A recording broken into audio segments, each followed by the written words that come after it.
आज की इस वीडियो में हम लोग बात करने वाले हैं मंडे को जो एक बड़ा गैप डाउन इस वक्त एसजीएक्स निफ्टी दिखा रहा है उसे हम किस तरीके से ट्रेड कर सकते हैं, कौन से इंपॉर्टेंट सपोर्ट लेवल्स होंगे जिनके ऊपर हमें नज़र रखनी है अगर ये गैप डाउन होता है तो। वर्ल्ड मार्केट में या फिर अराउंड द ग्लोब ये क्या हुआ जिसकी वजह से सडनली जो एसजीएक्स निफ्टी एक बार कल रात को 17,400 के आसपास था, इस वक्त 17,195 के आसपास है। यूएस मार्केट में ज़बरदस्त फॉल हमें कल देखने को मिला है, तो उसका मेन रीज़न क्या है, हम किस तरीके से स्ट्रैटेजाइज कर सकते हैं, एफएनओ डेटा क्या बन रहा है और साथ ही में वर्ल्ड मार्केट क्यूज़ क्या है, वो सारी चीज़ें इस वीडियो में हम डिस्कस करने वाले हैं।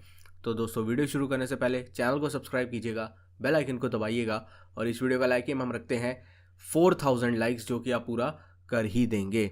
तो चलिए अब ज़्यादा टाइम वेस्ट ना करते हुए वीडियो को शुरू करते हैं।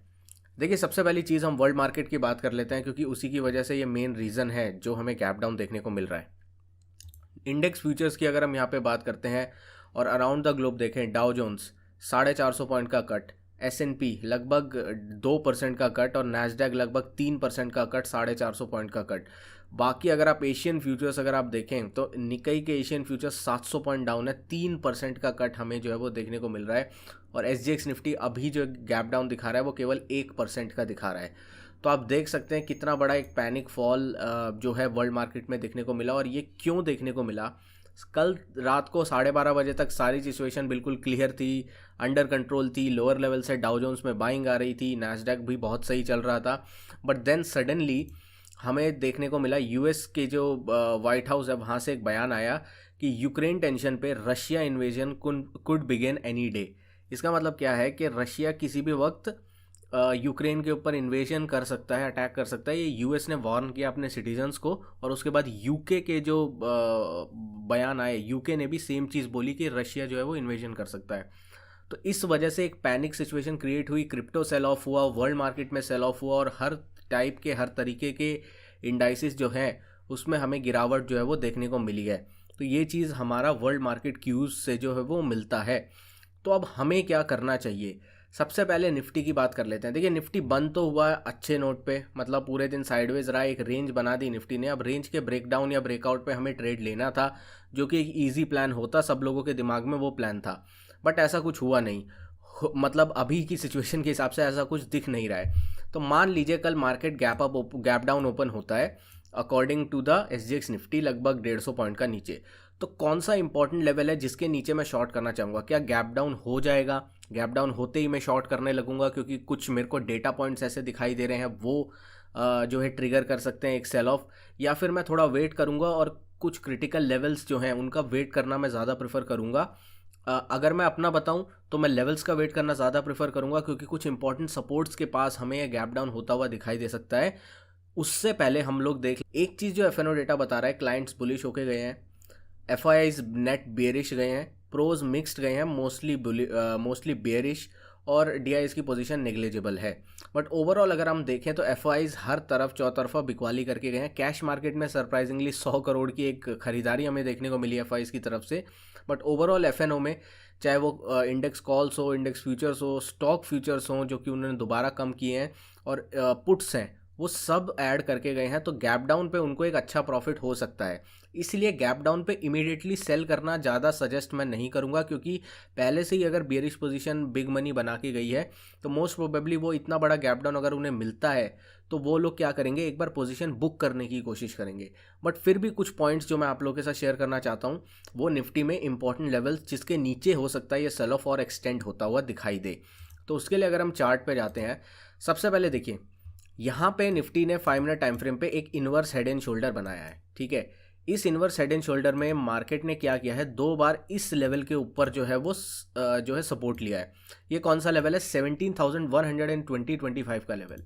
अगर मार्केट गैप डाउन पे 17,120 के लेवल को ब्रेक डाउन देता है तब ही मैं शॉर्ट लेना प्रेफर करूंगा। मान लीजिए मार्केट कहीं इस एरिया में कहीं भी ओपन होता है और उसके बाद इस लेवल को तोड़ता है, मैं तब ही शॉर्ट लेना प्रेफर करूंगा, वरना मैं एक बार के लिए अवॉइड करूंगा, मार्केट को ऊपर आने दूंगा। हो सकता है इस लेवल के आसपास मार्केट आए, दोबारा से यहाँ से रिजेक्शन ले और हम लोग यहाँ पे अपनी एक शॉर्ट पोजीशन जो है वो क्रिएट कर सकते हैं।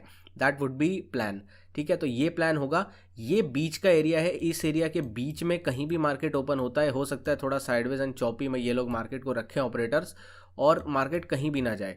बट अगर ये ब्रेक डाउन होता है नीचे की साइड, ब्रेकआउट होता है, तब मैं हल्की क्वांटिटी में ट्रेड ले सकता हूँ, बट वो मैं सेंटीमेंट्स के बेस पे होगा, और वो तो मैं टेलीग्राम पे आपको अपडेट करता रहूँगा कि वर्ल्ड मार्केट में क्या सेंटीमेंट हो रहे हैं, किस तरीके से क्यूज बन रहे हैं, वो सारी चीज़ें। बट मोस्ट प्रोबेबली अगर 120 का लेवल ब्रेकडाउन होगा तो मैं शॉर्ट ट्रेड इनिशिएट करूंगा। मेरा पहला target on the down side में होगा, वो होगा 17,050 का, जो कि एक स्ट्रॉन्ग सपोर्ट है। ठीक है, अगर 17,050 का स्ट्रॉन्ग सपोर्ट टूटता है देन मोस्ट प्रोबेबली निफ्टी जा रहा है लगभग 16,925 के लेवल पे। 930 925 का लेवल हमें ऑन द डाउन साइड जो है वो दिखाई दे सकता है, और ये लेवल भी अगर ब्रीच होता है तो 16,850 मैक्स टू मैक्स मैं एक रेंज जो है वो जाते हुए देख रहा हूँ निफ्टी की। ठीक है, तो ये हमारा हो गया निफ्टी में ऑन द डाउन साइड में। अपसाइड में क्या है, अगर मार्केट गैप डाउन ओपनिंग होता है और इस लेवल के ऊपर सस्टेन करने लगता है 17,300 के ऊपर, देन ही मैं जो है लॉन्ग इनिशिएट करना प्रेफर करूंगा। मेरे टारगेट क्या होंगे, फर्स्ट टारगेट मेरा होगा एक बार के लिए 17,375। ठीक है, 17,375 मेरा फर्स्ट टारगेट होगा। सेकंड टारगेट मेरा जो लेके चलूंगा मैं 17,440 450 का लेवल, ये मेरा टारगेट होगा second target on the Nifty front.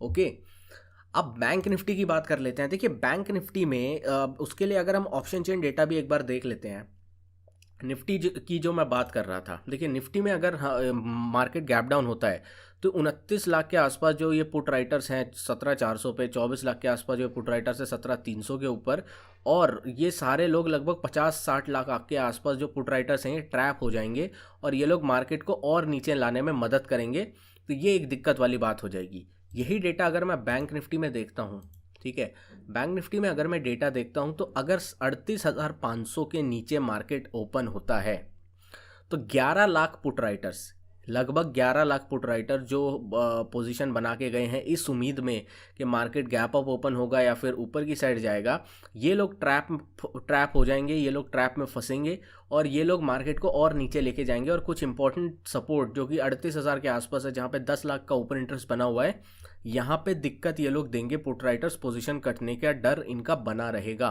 तो अब बैंक निफ्टी में अपने को क्या करना है, देखिए बैंक निफ्टी में क्या है ना, ये जो एक kind of inverse head and shoulder बना था, इसका अभी तक रीटेस्ट नहीं हुआ है इस गैप का। तो अगर मार्केट गैप डाउन ओपन होता है, मैं शॉर्ट बैंक निफ्टी को तब तक नहीं करूंगा जब तक 38,100 और 38,050 ये रेंज जब तक इंटैक्ट है। कोई भी गैप डाउन पे मैं बैंक निफ्टी को शॉर्ट करना प्रेफर नहीं करूंगा।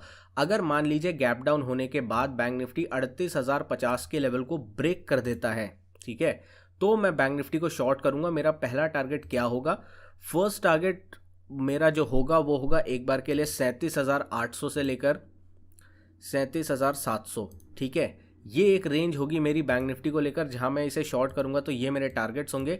अगर 37,700 के नीचे बैंक निफ्टी जाता है then most probably bank Nifty एक बार के लिए दोबारा से 37,550, अगर बैंक निफ्टी 37,700 को ब्रेक करता है तो 37,550, एंड उसके नीचे अगर बैंक निफ्टी जाता है तो 37,350 के लेवल्स हमें देखने को मिल सकते हैं ऑन द डाउन साइड में। अप साइड में क्या है, अगर बैंक निफ्टी कौन से लेवल को दोबारा से रीगेन करता है गैप डाउन होने के बाद, अगर बैंक निफ्टी 38,220 के लेवल को दोबारा से रीगेन करता है देन ओनली मैं बाय करने का प्रेफर करूंगा। मेरे फर्स्ट टारगेट क्या होंगे, फर्स्ट टारगेट मेरा होगा एटलीस्ट 38,400 से लेकर 450 की रेंज। ठीक है, ये रेंज अपनी होगी ऑन द अपसाइड में अगर बैंक निफ्टी को गैप डाउन होने के बाद बैंक निफ्टी 38,220 की रेंज को ऊपर की साइड ब्रेकआउट देता है। ठीक है, तो ये अपना प्लान हो गया। अभी थोड़ा पैनिक सिनेरियो एक बन सकता है मार्केट के अंदर, डेटा वाइज पॉजिटिविटी उतनी दिखाई नहीं दे रही है। सारा चीज़ जो अब डिपेंड करती है कि ओवर द वीकेंड ये जो रशिया यूक्रेन का जो कॉन्फ्लिक्ट है इसके ऊपर क्या पूरा डिसीजन आता है, क्या अब एक जो बोलते हैं टर्न ऑफ इवेंट्स होता है, और उसके बाद मंडे को यूएस फ्यूचर्स कहाँ पे होते हैं, क्योंकि 400 पॉइंट नीचे तो दिखा रहा है अभी डाउ जोन्स और उसकी वजह से एसजीएक्स में प्रेशर है। बट अगर यूएस फ्यूचर्स मंडे को 200 पॉइंट ऊपर हो जाते हैं, मान लीजिए कुछ पॉजिटिव न्यूज़ आ जाती है कि बात हो गई है या डिप्लोमेटिक वे से इस चीज़ को सुलझाया जाएगा, then most probably US futures दोबारा से 100-200 पॉइंट ऊपर हो जाएंगे और हमें एक बड़ा गैप डाउन देखने को ना मिले। और अगर ऐसा नहीं होता है वो तो मैं आपको टेलीग्राम पे फिर नए लेवल्स के साथ अपडेट कर दूंगा, तो इसके लिए आप टेलीग्राम ग्रुप जरूर ज्वाइन कीजिएगा। चलिए दोस्तों, मिलता हूँ आपसे अगली वीडियो में। Thank you so much for watching guys. जय हिंद, वंदे मातरम।